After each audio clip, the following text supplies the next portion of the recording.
So, okay, everyone. Hello, thank you for having me here. I'm so glad to be here with you today. My name is Lisa Long. I'm the president and CEO of YesICanWithAPlan.com.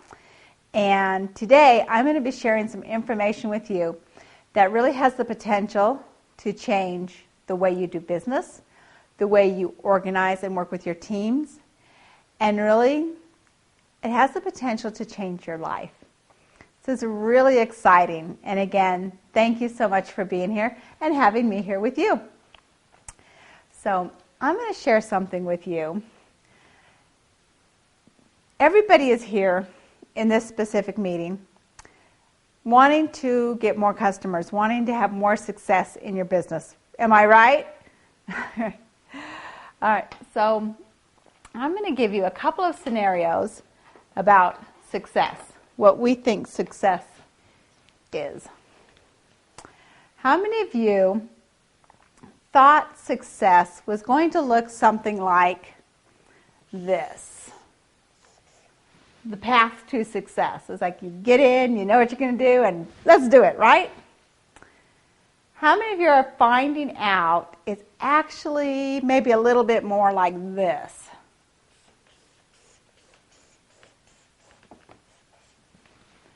A little bit more like that, kind of stair steps, not quite so much, straight up like a hot air balloon, right? Now, my experience has been, and with my clients, especially entrepreneurs, and everything started as an idea in the mind, right? And we have this great idea, and even corporations. That's why I love helping corporations and entrepreneurs really connect with their teams and connect with their ideal goals, their big goals, what they really want to achieve, and help reignite that passion in the workforce and really also in your life. And back to our success strategies or pictures of success that we thought we were going to have. I have found throughout the years that success actually takes a different route. It tends to look like this.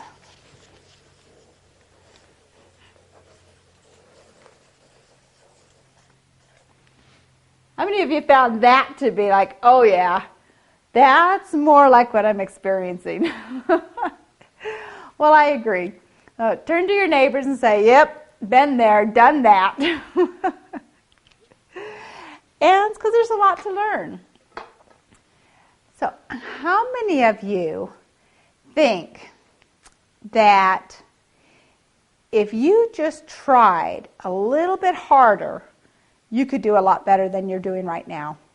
Raise your hand. Yeah, if you just you can be trying harder. You can be doing better. I'm going to read something to you from this book. It's U Squared by Price Pritchard. Great book. Highly recommend it. So I'm going to read this to you. And then we're going to talk about this again, trying harder. It's a true story. And he writes, I'm sitting in a quiet room at McCroft Inn, a peaceful little hidden place, hidden back among the pine trees about an hour out of Toronto. It's just past noon, late July, and I'm listening to the desperate sounds of a life or death struggle going on just a few feet away. There's a small fly burning out the last of its short life's energies in a futile attempt to fly through the glass of the window pane. The whining of the wings tells the poignant story of the fly's strategy. Try harder. But it's not working. The frenzied efforts offer no hope for survival. Ironically, the struggle is part of the trap. It is impossible for the fly to try hard enough to succeed at breaking through the glass. Nevertheless, this little insect has staked his life on reaching its goal through raw effort and determination. This fly is doomed. It will die there on the windowsill. Across the room, 10 steps away, the door is open. 10 seconds of flying time, and this small creature could reach the outside world it seeks. With only a fraction of the effort now being wasted, it could be free of this self-imposed trap. The breakthrough possibility is there. It would be so easy. Why doesn't the fly try another approach? Something dramatically different. How did it get so locked in to the idea that this particular route and determined effort offer the most promise for success?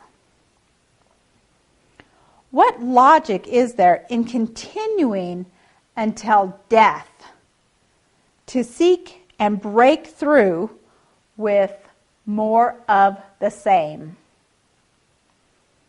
No doubt, this approach makes perfect sense to the fly. Regrettably, it is an idea that will kill. Trying harder isn't necessarily the solution to achieving more. It may not offer any real promise for getting what you really want out of life. Sometimes, in fact, it's a big part of the problem.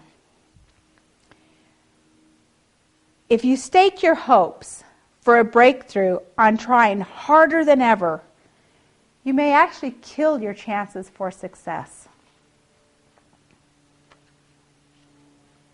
So I know a lot of us have been taught, whatever you want, it's going to be tough. You've got to try harder and try harder and try harder. How many of you feel like you've been trying and trying and trying and pushing and kind of like, okay, when's it going to happen?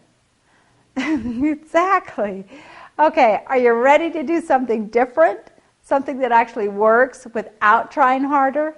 And you can have a lot more fun. I'm going to introduce you to some really new information.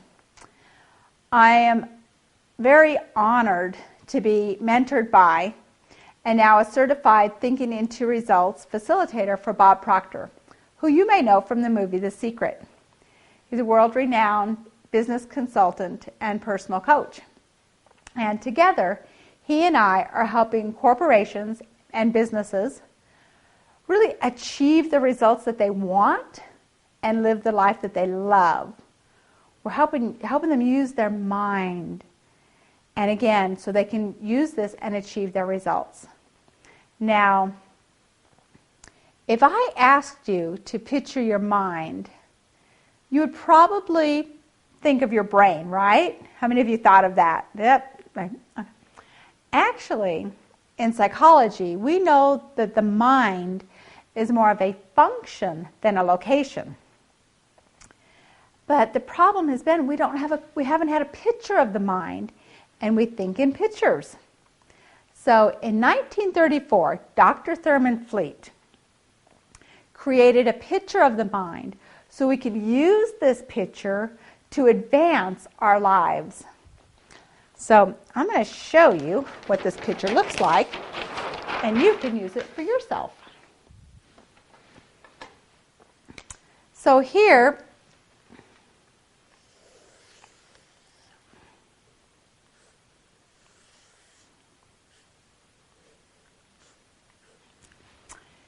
we have what we call the stick figure, the magic genie. This is a picture. The top circle here represents the mind, and the bottom circle here represents the body. Now you'll notice in this picture the mind is much larger than the body. We do this on purpose because until now, all of our attention and all of our awareness has gone to our physical body and our physical results around us. when actually everything you see around you, whether it be the chairs you're sitting in, the tables, the pens, the video camera, your clothes, everything started in the mind first. It's merely the body that carries out the actions of the mind. You actually have 100% control over your thinking. So I'm going to show this information to you. You may be wondering, there are two parts of the mind. We have the conscious mind and we have the subconscious mind. Now, the conscious mind is our free will mind. This is, when we study, this is where our thoughts originate. And this is the part of our mind that we can say yes or no to any idea. We can accept or reject any idea. Then we have the subconscious mind. Now, the subconscious mind is our feeling mind. This is the storehouse of our mind, where we store our conditioned beliefs, our habits, and our self-image is stored in our subconscious mind. Now, thoughts that are created in the conscious mind and that are emotionalized are impressed upon the subconscious mind. And what happens here is these thoughts create feelings, they create an emotion. And these emotions or feelings is what dictates our actions, right? The body takes the actions. And those actions create the results, whether they be negative or positive. If you want to ask yourself, what you've been thinking about, take a look at your results. Results don't lie. We're actually thinking into results all the time. And we actually have 100% control over our thinking. So turn to your neighbor and say, you have 100% control over your thinking. And it's true. So I know this might be a new concept to you, so let me explain further. We have the conscious mind and the subconscious mind. Our thoughts, our feelings, our actions, our results. So you might be wondering, well, if I can choose my thoughts, how do I choose a positive thought or a negative thought? Well, we have been conditioned from a very young age, even before our birth, what to think. Babies actually start to process the information at 5 months inside the womb. And we are gathering this information from our senses.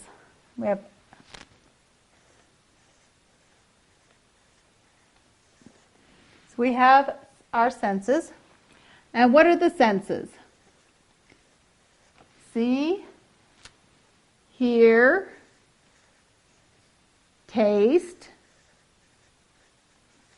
touch, and smell. Good job. So our 5 senses, see, hear, taste, touch, smell. And we've been conditioned from a very young age, again, even before birth, to take in the majority of information about our environment through these 5 senses. Now, we don't have to tell these senses to pay attention. See, they're hardwired into our conscious mind, like little antenna. And again, we don't have to tell them, hey, perk up, pay attention, listen to this, take advantage of this, because we are constantly being bombarded by our environment. From information in our environment, from the internet, TV, radio, Your phone, your cell phone, ding, you've got email, billboards around us, and all the conversations going on around us. For example, if somebody tells you, "Oh, that's a really nice shirt you're wearing," you can instantly feel good. Yet in the next moment, if somebody criticizes you or puts you down, you can instantly feel bad. It's like we're riding an emotional roller coaster. One minute we're feeling up, and the next minute we're feeling down. And there's a better way to live our life. Would you agree? How many of you ready to get off the emotional roller coaster? Yes. And so it's really, really important that when you want to change your results, it's very crucial to be very careful who and what you are listening to. So, meaning you don't want to go out and ask, your friends, your coworkers, your neighbors, your family, anybody who is not living and breathing the results in their life that you're seeking to have in your life. Turn to your neighbor and say, "That makes sense." Yes. For example, you wouldn't ask somebody who wouldn't even put their foot in water to teach you how to swim, would you? Of course not. They'd probably just, teach you how to, jump in and sink to the bottom and blow bubbles for a short while. And you know what? There is a much better way to gather this information independent of your environment. And this is really, really exciting. This is something we haven't been taught or conditioned to use until now. I'm going to introduce you to the higher side of your mind, your intellect.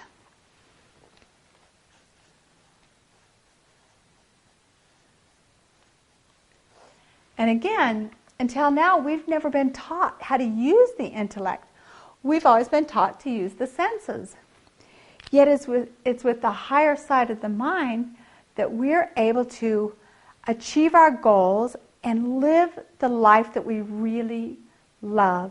And that's what we're all here to do, right? Now turn to your neighbor and say, "Yes, we're here to live the life we love." So, time permits me to share one of my very favorite intellectual faculties, and that is the faculty of perception. Perception is how we see the world.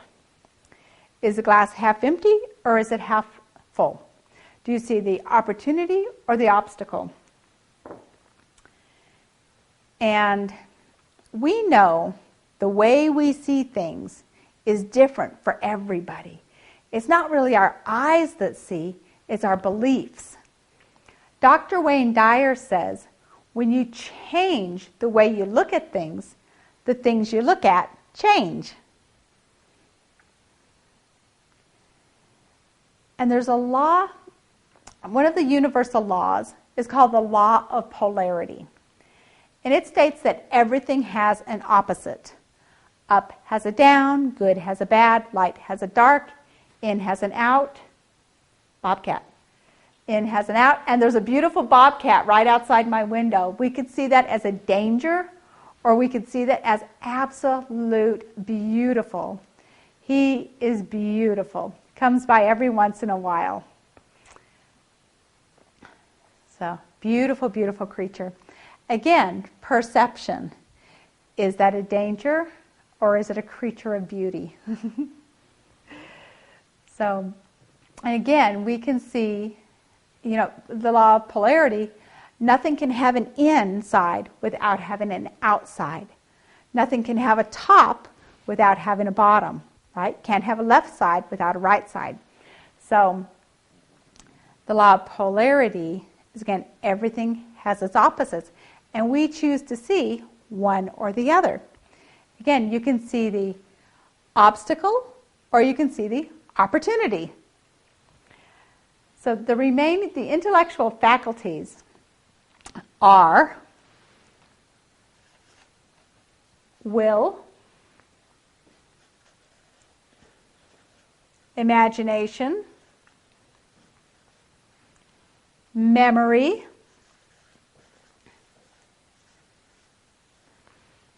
intuition,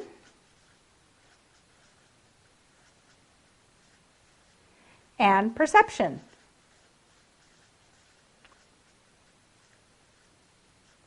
And perception.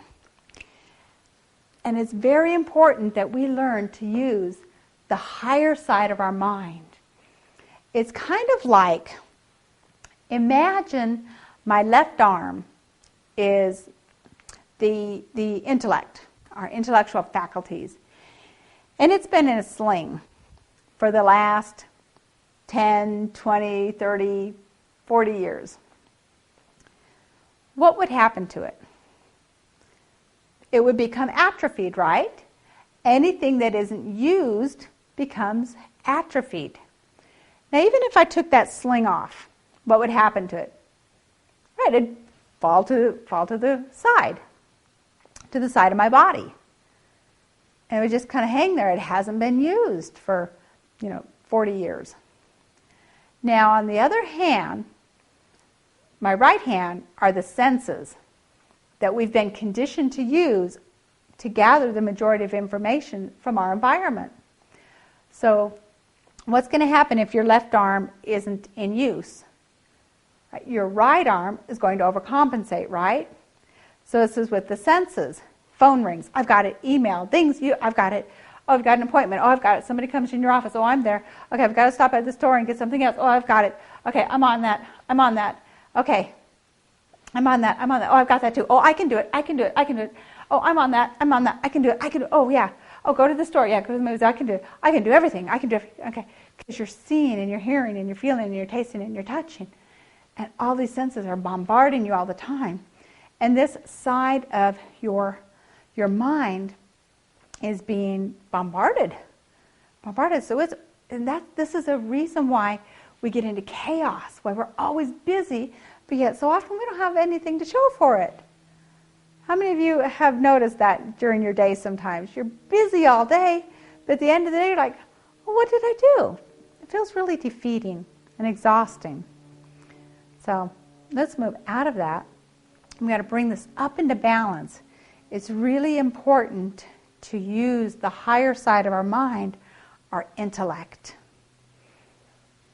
Now, I'm going to give you one of the lessons that I teach in the Thinking into Results program that I facilitate with Bob Proctor.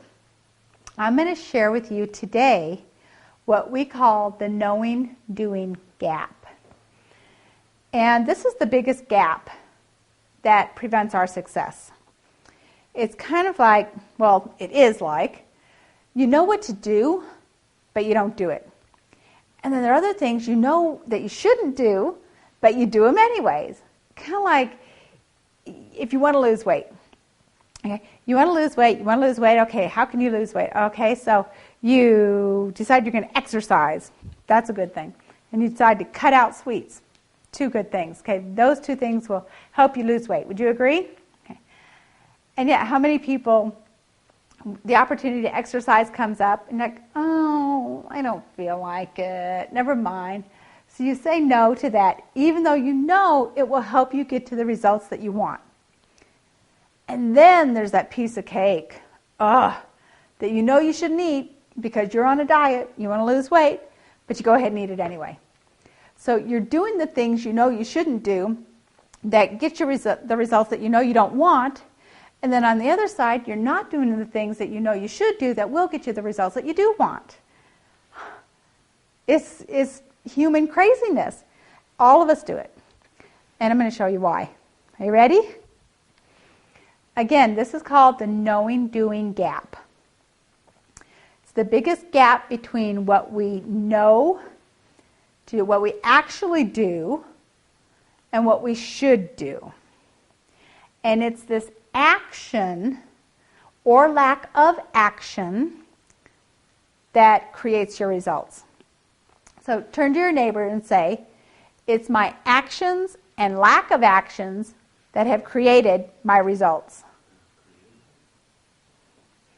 Good job. And that's true. And it's key, while we're on this point, to accept self-responsibility for every action and every inaction that is creating your results. So what happens? Well, we get this great idea. Like, yes, I'm going to put on a workshop. I can do this. Absolutely.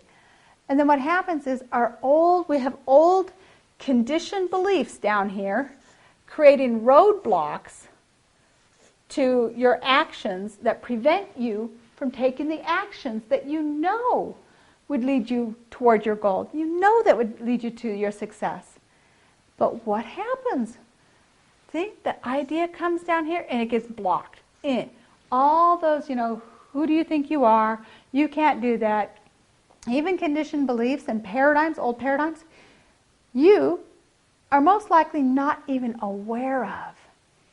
You just know that you've had a good idea and it just kind of drifted away. You never took action on it. How many of you know that? You've had a great idea and you never took action on it. Now turn to your neighbor and say, yeah, I've done that. So are you ready to take action? Let's take action on those now. Because again, especially if you know it will lead you to the success that you really desire and you really deserve, what's the worst thing that could happen? So turn to your neighbor. Yeah, what's the worst thing that could happen? That's so true. So, talk about this knowing doing gap and these paradigms. This is where we get permanent results.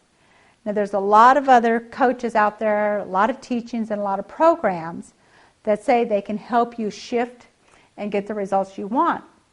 In my searches, this is the only one that I have found that helps you get permanent results, because we go in where the core of it lies, where the core of all this originated, even before your birth. For example, some of these paradigms, I bet you don't even know why you like the food you like.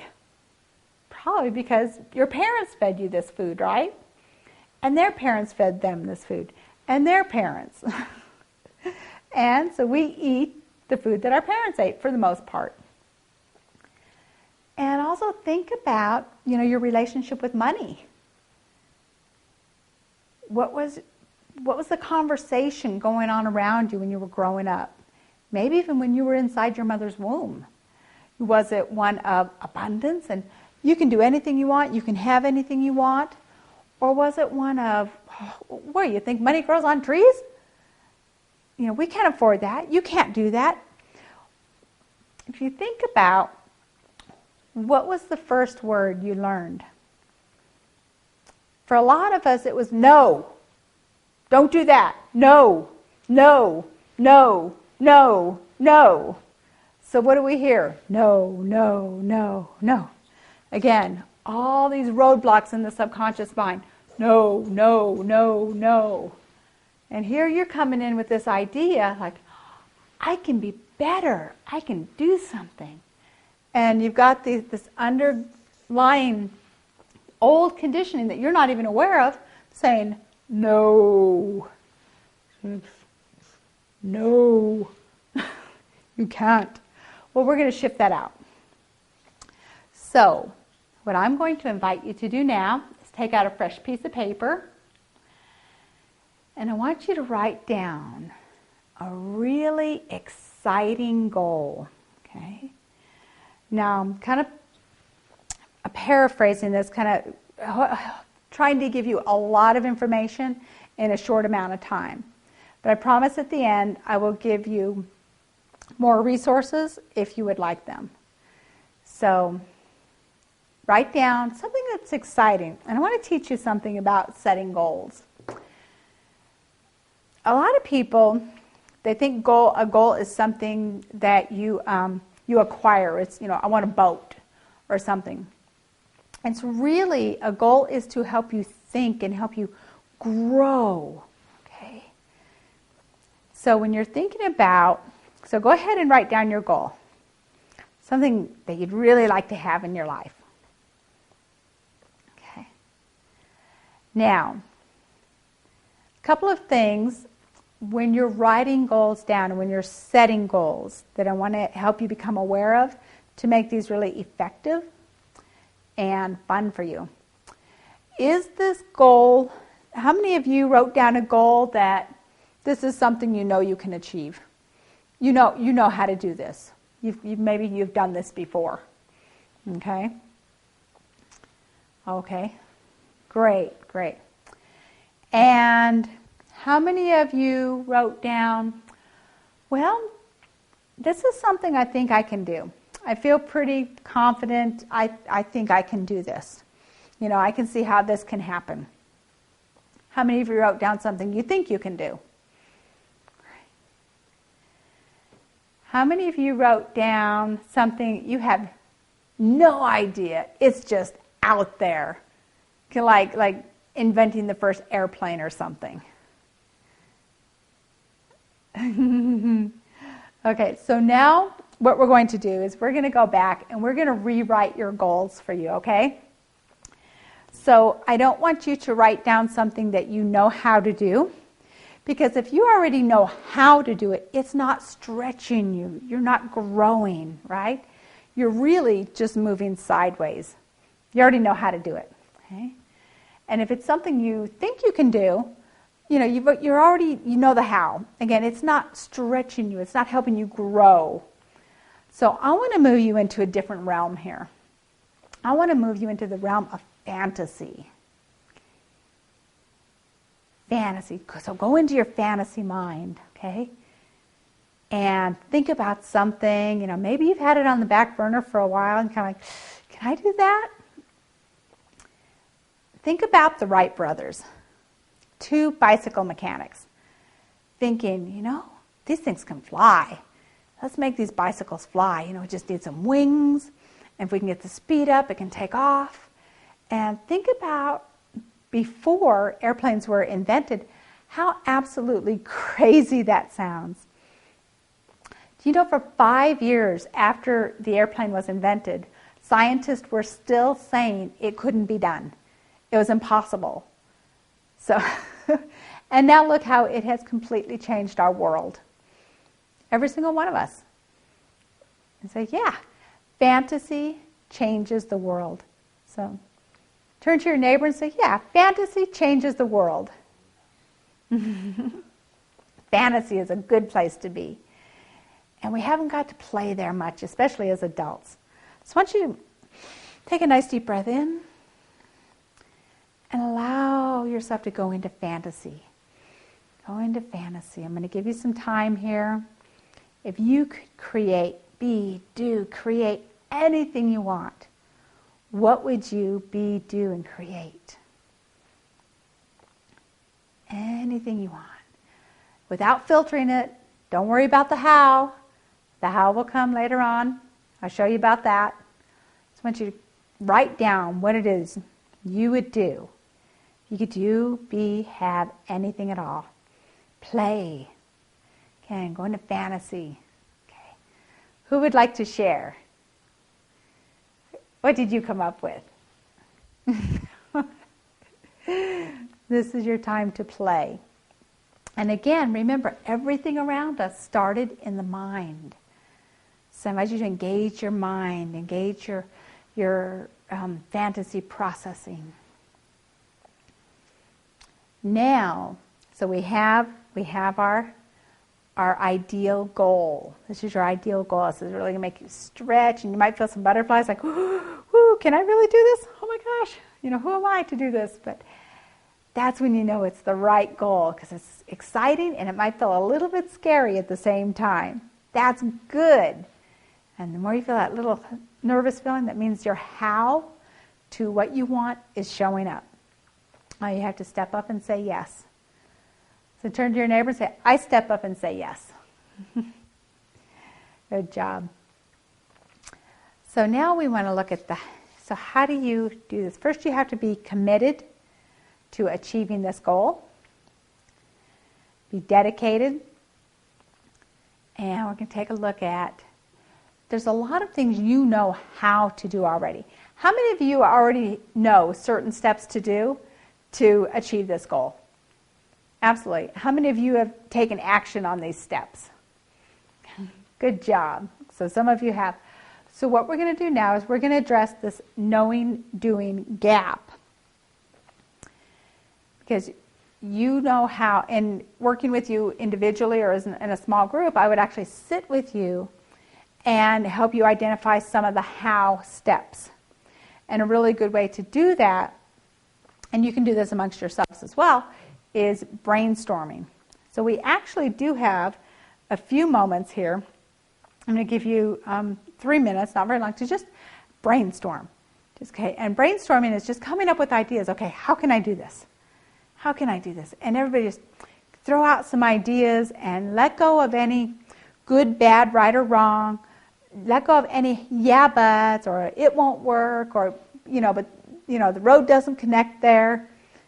Just let that go, because one idea will lead to another, to another, to another, to another. That may be the wow idea that will really get you from where you are now to where you want to be and achieve those wonderful goals that you're setting for yourself.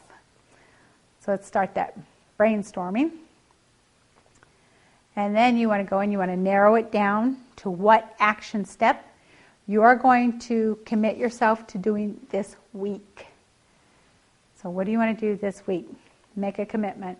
I'm going to have you write down on your piece of paper, I, your name, am committed to taking the following action step this week. And then write down your action step. So good job. So now you know exactly what to do. And this is where I really love to help people, because even though, as many of you know, I teach marketing, time management, and mindset, mindset is so, so crucial. And I used to think it was, maybe 20% of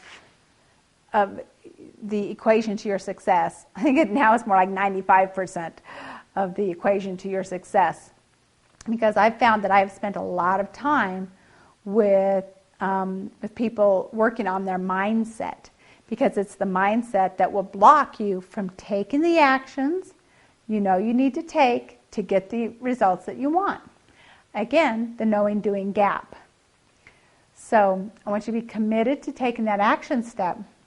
And what's going to happen is, as you get in there, you're going to find all the yeah buts in here in the subconscious mind. Like, you can't do this. Who do you think you are? I want you to go ahead and complete that action step anyway, okay? The more you do this, so you're going to start building these muscles, okay? Kind of like the left arm. It's coming out of atrophy. You can do it. You can do it. And once you do it, it gets easier, and it gets easier, and it gets easier. So will you commit to taking this action step this week? Great. So please turn to your neighbor and say, yes, I commit to doing my action step. Good job. Because it's in doing the action, again, it's your actions or your inactions that determine your results. And if you want to see what you've been thinking about, take a look at your current results.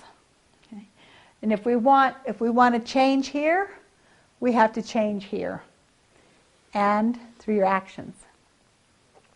So this has been an absolute pleasure to be with you. And I'm happy to help you further. For those of you who would like more information and more support, I am thrilled. I'll be registering with people to enroll in the Thinking Into Results process, and I would love to help you with that.